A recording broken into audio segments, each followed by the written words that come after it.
The 2024-25 Nations League campaign started with Scotland in League A for the first time at home against Poland in September 2024. Poland took a 2-0 lead in this game, but Billy Gilmour and Scott McTominay pulled it back to 2 each, only to concede a late penalty, which meant Poland won 3-2. In Portugal in Game 2, Scotland took the lead through Scott McTominay, but lost 2-1. In October 2024, in Croatia, Scotland took the lead through Ryan Christie, but lost 2-1. It wasn't until Game 4 that Scotland got points on the board with a goalless draw at home against Portugal. And in November 2024, Scotland beat Croatia 1-0 thanks to John McGinn. The final game meant that Scotland could finish as high as second if results went their way between Portugal and Croatia. And Scotland did win 2-1 in Poland. John McGinn with an early goal. It was an equaliser for Poland, but Andy Robertson got a late winner. However, Scotland finished third because Croatia got the result they needed, finishing 7 points ahead of Poland, who were on 4, and Croatia on 8. So that meant Scotland went into the playoff for the first time between promotion and relegation. We got Greece from League B. And in March 2025, Scotland beat Greece 1-0 in Greece thanks to Scott McTominay, but lost 3-0 at Hampden in the second leg to lose 3-1 in aggregate and relegate Scotland back to League B. It was in a friendly against Iceland in June 2025 at Hampden Park. John Souttar getting a goal in a 3-1 defeat. And then a 4-0 win over in Liechtenstein followed a Shea Adams hat-trick and a George Huss goal, making it a 4-0 win there.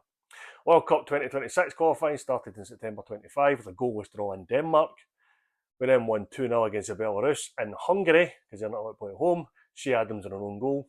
In October 2025, it was a 3-1 win over Greece. Greece haven't taken the lead, but Ryan Christie, Lewis Ferguson and Lyndon Dykes got the goals to win that game. It was then a 2-1 home win against Belarus. Shea Adams and Scott McTominay with the goals. The new Adidas home kit was then debuted in November 2025 for the final 2 qualifying games, starting away at Greece, where we lost 3-2. We were 3-0 down in this game before Ryan Christie and Ben Garendot got the goals to pull it back to 3-2.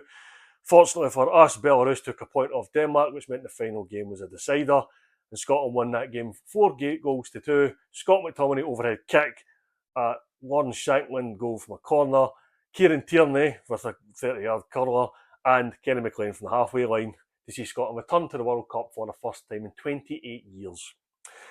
The then warm-up friendlies started with a 1-0 defeat at Hampden against Japan in March 26, and a few days later went down to Liverpool and Everton's new stadium to play the Ivory Coast, also losing that game 1-0. And in May 2026 was a 4-1 win over Curaçao. Finlay Curtis, 2 goals from Lawrence Shankland and a Ryan Christie penalty at Hampden before heading over to New Jersey in America, June 26, with a 4-0 win against Bolivia. Lawrence Shankland, Scott McTominay, and 2 goals from Shea Adams. Scotland will now play Haiti on the 13th of June in America, it'll be the 14th of June in Scotland. It's 2 a.m. kick-off. Morocco on the 19th of June at 11 p.m. Scotland time, and Brazil on the 24th of June, also 11 p.m. Scotland time. Good luck, Scotland.